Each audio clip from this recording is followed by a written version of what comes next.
Assalamualaikum warahmatullahi wabarakatuh. Apa kabar semuanya? Kelas 10. Hari ini kita masuk pada pelajaran pendidikan agama Islam di pertemuan kelas 10 dan di kelas 10 juga. Oke, kita pada hari ini sudah masuk materi baru, yaitu Al-Quran sebagai sumber hukum ajaran Islam atau umat Islam. Sebenarnya ada berapa sih sumber hukum? Nah, pada pertemuan kali ini kita akan bahas langsung saja. Sumber hukum dalam Islam itu ada 3. Yang pertama Al-Quran, As-Sunnah atau hadis. Yang ketiga yaitu ijtihad. Nah, pada pertemuan kali ini kita hanya membahas tentang Al-Quran.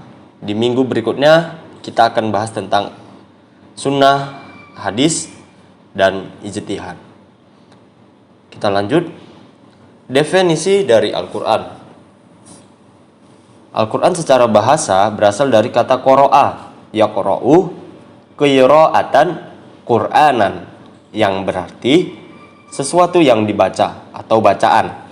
Dari segi istilah, Al-Quran adalah kalamullah yang diturunkan kepada Nabi Muhammad SAW dalam bahasa Arab, yang sampai kepada kita secara mutawatir, ditulis dalam mushaf, dimulai dari surah Al-Fatihah dan diakhiri dengan surah An-Nas. Dibacanya berfungsi sebagai ibadah, sebagai mukjizat Nabi Muhammad SAW. Jadi dari pengertian istilah ini bisa dipahami ya. Jadi yang dinamakan Al-Quran itu yaitu mushaf. Mushaf itu artinya ditulis. Pertanyaannya, kalau misalnya ada aplikasi Al-Quran di HP kalian, apakah itu disebut Al-Quran? Ya, itu tidak disebut Al-Quran. Itu disebut elektronik Al-Quran atau Al-Quran teknologinya lah gitu. Jadi itu tidak disebut tidak termasuk dalam Al-Quran. Yang dinamakan Al-Quran itu ditulis seperti Al-Qurannya pada yang sering kita pakai, ditulis di atas kertas. Mushaf itu ditulis di atas kertas. Jadi di HP kalian ada Al-Quran, kemudian kalian bawa kamar mandi HP-nya atau dibawa kemana, nah boleh. Tetapi jangan menghidupkan Al-Quran di kamar mandi, itu yang nggak boleh. Kemudian yang kedua yaitu Al-Quran itu turunnya berangsur-angsur ya, tidak sekaligus semuanya turun.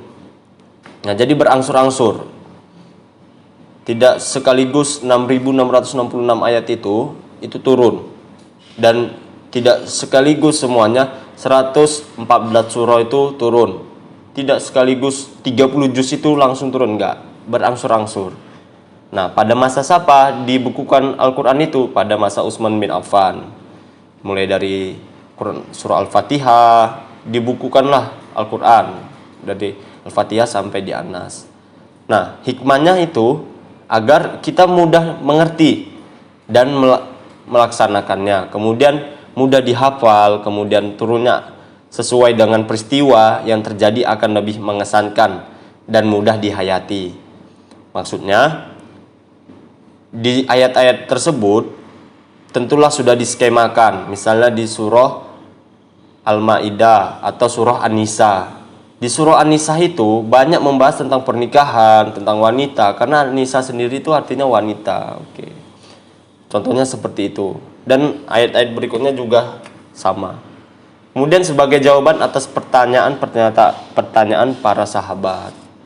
Nah, di dalam Al-Quran sendiri itu ada namanya Quran,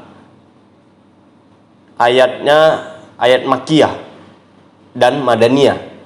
Maksudnya ayat Makkiyah itu ialah Al-Quran tersebut turunnya di kota Mekah, makanya disebut surah atau ayat Makkiyah. Kemudian kalau di Madinah, Al-Quran itu turunnya di Madinah, ayat tersebut turunnya di Madinah, maka ayat tersebut dinamakan ayat Madaniyah. Pada umumnya, yang pertama, ayat-ayat Makkiyah mempunyai ciri-ciri sebagai berikut.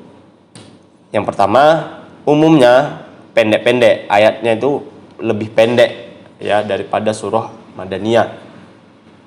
Kalau di Madaniyah tadi panjang ayatnya. Kemudian yang kedua, didahului kata ya ayyuhan nas, itu kalau di Mekah. Kalau di ayat Madaniyah yaitu ya ayyuhalladzina amanu. Sini udah pasti tahu ya perbedaannya. Kemudian yang ketiga, di ayat Makkiyah itu berisi keimanan, pahala, dan ancaman, kisah-kisah umat terdahulu, dan akhlak. Sementara di ayat-ayat Madaniyah itu berisi syariah, baik yang terkait dengan ibadah atau muamalah. Kemudian Al-Quran sebagai sumber hukum. Sebagai sumber hukum umat Islam, Al-Quran memiliki kedudukan yang sangat tinggi. Al-Quran merupakan sumber hukum utama dan pertama, sehingga semua persoalan harus merujuk dan berpedoman kepada Al-Quran. Sebagaimana firman Allah dalam Quran surah An-Nisa, artinya, wahai orang-orang yang beriman, taatilah Allah dan taatilah Rasul dan ulil amri. Ulil amri ini perintah pemimpin, pemegang kekuasaan di antara kamu. Kemudian jika kamu berbeda pendapat tentang sesuatu, maka kembalikanlah kepada Allah, Al-Quran, dan Sunnah.